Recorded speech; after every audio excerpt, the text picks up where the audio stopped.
Dan ini kan terkait dengan isu apa itu klaim dari sekelompok orang yang selalu ngomong ini di sini di darah aneh ini ada darah Rasulullah.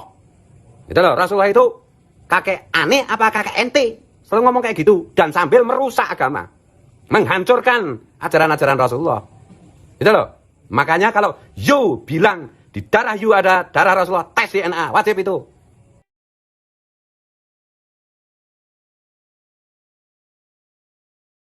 Punya DNA tidak masuk dalam hal ini.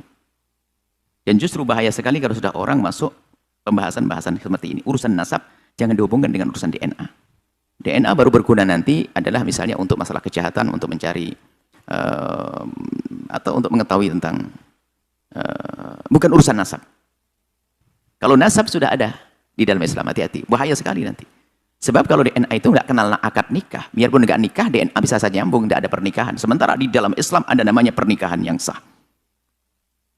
Jadi untuk dianggap ini keturunannya siapa adalah dengan pernikahan yang sah.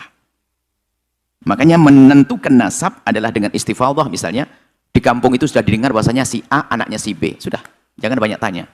Selagi orang ngomong itu anak saya, benar anakmu? Iya, selesai. Jangan bertanya ribut nikah kamu di mana dan Anda ini dulu kurang ajar. Cukup dia mengatakan anak saya, selesai. Atau pengakuan atau di masyarakat sudah mengatakan oh anaknya fulan. Di kampung Anda sudah tahu bahasa Anda anaknya ibu Anda sudah tahu semuanya. Itu sudah cukup.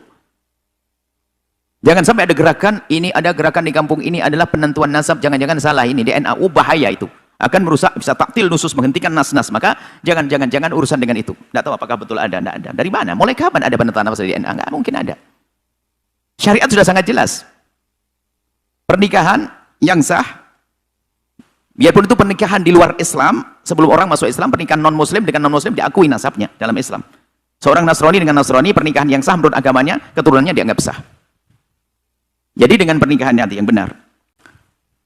Atau mungkin masalah wati syubhat dan sebagainya, masalah ilhaqun nasab itu karena penyambungan nasab. Yang jelas DNA tidak bisa dan itu bahaya sekali. Wah, ini bisa merusak, naudzubillah. Bisa menjadikan orang meninggalkan syariat gara-gara ini. Belum lagi masalah DNA itu sudah kita putus, nggak boleh, nggak ada. Penetapan nasab dengan DNA sudah selesai.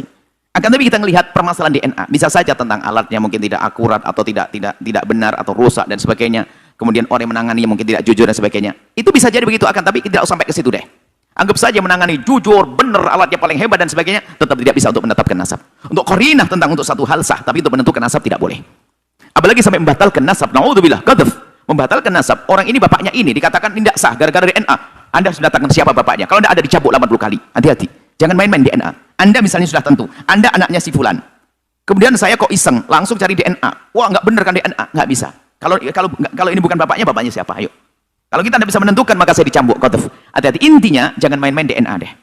DNA adalah masalah penemuan-penemuan baru, tapi bukan untuk menentukan nasab. Hei hamba Allah, jangan bikin gaduh malah dalam umat. Kalau DNA ini diterapkan, wah ini heboh semuanya. Ini ada bertebaran itu pernyataan Buya Yahya Cirebon ya, yang tidak cocok dengan saya Tagil Sirot. Jadi tentang tes DNA, dan intinya kan Buya Yahya tidak setuju tes DNA dan ada kosakata kurang ajar itu menuntut tes DNA. Ya kita lihat dulu lah, Buya Yahya kan memang dekat dengan Rizik Syihab, ada fotonya, ada videonya juga ya. Kemudian apakah Buya Yahya itu kura-kura dalam perahu atau gimana gitu. Tes DNA kaitannya dengan penentuan dzurriyyat Rasul atau tidak, ini bukan sekedar nasab.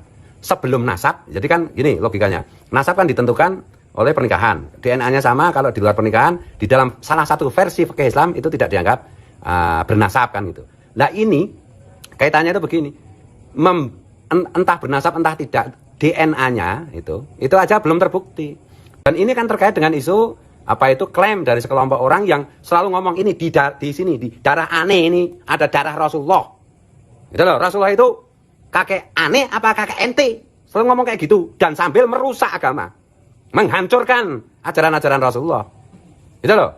Makanya kalau you bilang di darah you ada darah Rasulullah, tes DNA, wajib itu. Gitu loh. Jadi tes DNA ini di kitab-kitab fikih nggak ada. Loh iya memang dulu kitab fikih itu ditulis ketika belum ada teknologi tes DNA. Gimana sih? Jadi yang yang pinter lah, baca kitab yang banyak itu perlu penting, tapi logika itu harus dipakai. Betul loh, karena Islam itu untuk sampai hari kiamat. Semua perkembangan kehidupan manusia, antropologi, sosiologi, teknologi dan yang lain-lain itu harus dipakai untuk apa itu menguatkan Islam. Gitu loh, jangan tes DNA nggak ada. Husnudzon. Iya, kalau orang nggak ngaku nggak apa-apa. Kan kaidahnya siapa yang mengaku-ngaku, dia harus membuktikan pengakuannya itu. Jadi mana-mana ngaku sebagai membawa darah Rasulullah. Ya tes DNA dong. Dan nggak berani kan? Iya. Dan garis nasabnya pun terputus kan? Coba itu sampai hari ini. Tes apa itu statementnya, penemuannya Kiai Imaduddin Osman. Apa ada yang bisa membantah? Sudah berhari-hari, berminggu-minggu Kiai Imaduddin Osman menantang seluruh ahli nasab dunia untuk berdebat live atau berdebat offline langsung. Nggak ada yang berani. Apa sih kemarin sih bocil siapa itu? Ayo debat anu langsung gini. Ya ternyata ditanggapi juga nggak berani. Ngeles sana ngeles sini. Jangan main-main lah. Tuh loh. Ulama itu alladzina yang duruna nal ummah bi'aini rahmah. Kan paham itu Bu Yahya? Tuh loh. Ini saya bernasihat kalau mau, kalau enggak ya jangan ngaco kayak gitulah. Jangan bodohi orang-orang yang tidak paham lah. Jangan bodohi rakyat kecil, jangan bodohi umat Rasulullah. Yang perlu dibela itu umat Rasulullah yang di bawah. Karena Rasulullah itu adalah sahabatnya fakir miskin. Aku ini sahabatnya fakir miskin. Bukan sahabatnya para pembesar, bukan sahabatnya orang-orang hebat. Jangan bela orang hebat, ulama itu. Bela fakir miskin, fakir ilmu, fakir harta, fakir dan lain-lain itu. Ini umat Rasulullah sedang dibodohi. Umat Rasulullah sedang diajari kurang ajar. Umat Rasulullah sedang diajari radikal. Masa bikin statement selincasain kayak begitu. Yang bener dong. Gitu loh. Kalau mau diingatkan, kalau enggak ya terserah. Sejarah nanti akan mencatat. Akhirat nanti akan membuktikan. Berpihaklah pada yang benar. Jangan main-main dengan umat Rasulullah. Ini itu bukan kaitannya, bukan pertentangan antara Bani Wali Songo dengan Ba'lawi. Atau pertentangan antar Habib dengan Kiai. Enggak. Ini membela prinsip-prinsip Rasulullah. Agama Rasulullah sedang dirusak. Umat Rasulullah sedang diajari yang enggak-enggak. Tuh, mereka mengklaim membawa darah Rasulullah, tes DNA. Tes nasab gagal.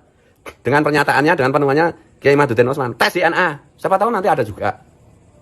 Jadi jangan di apa itu, kalau di Jogja itu, jangan dipleset-plesetan gitu dong.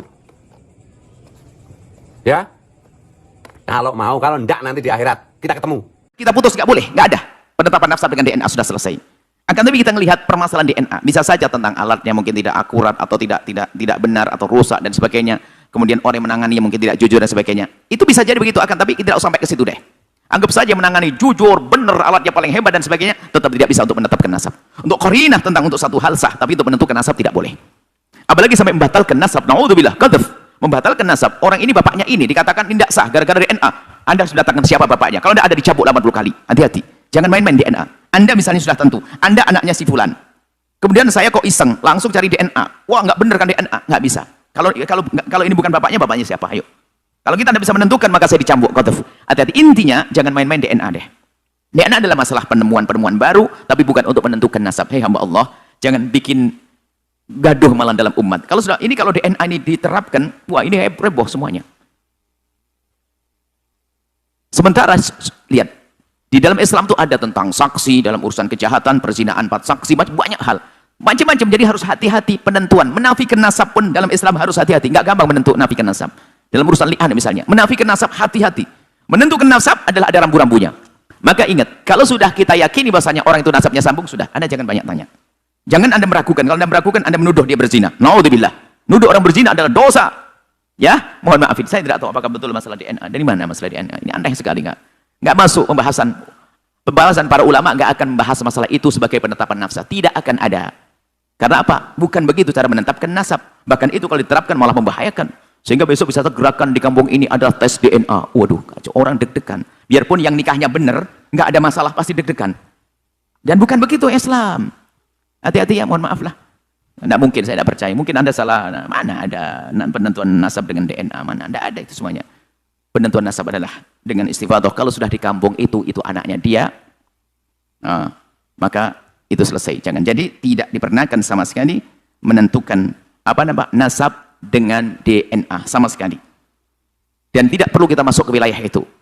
Baik untuk membuktikan hanya sekedar coba-coba. Karena kalau sekedar coba-coba, kalau giliran salah, maka kita akan suudzon kepada bapaknya sendiri. Naudzubillah. Dan jangan berkata tidak mungkin salah. Oh tidak. Masa mungkin salah. Sementara dari Islam sudah sangat jelas ya. Mohon maaf ya, jangan main-main urusan itu nggak ada lah. Tidak akan ada dibahas masalah ini.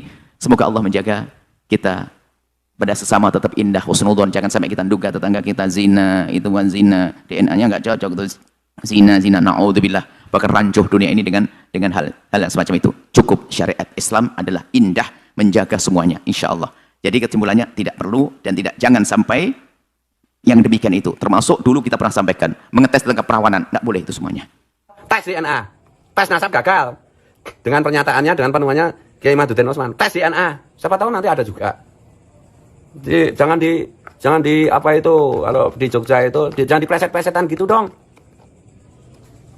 Ya, kalau mau, kalau enggak nanti di akhirat kita ketemu. Kan mungkin hidup kita nggak mungkin 100 tahun lagi kan, nggak mungkin. 100 tahun lagi kita ketemu di alam barzah nanti. Ini tanggung jawab dong kepada umat Rasulullah. Semua ulama itu bertanggung jawab pada umatnya Rasulullah. Tidak bertanggung jawab kepada para elit, para orang hebat, para orang viral. Ya, ini agak bersemangat bukan marah. Mohon maaf, mohon ampun, mohon ridho ya. Oke.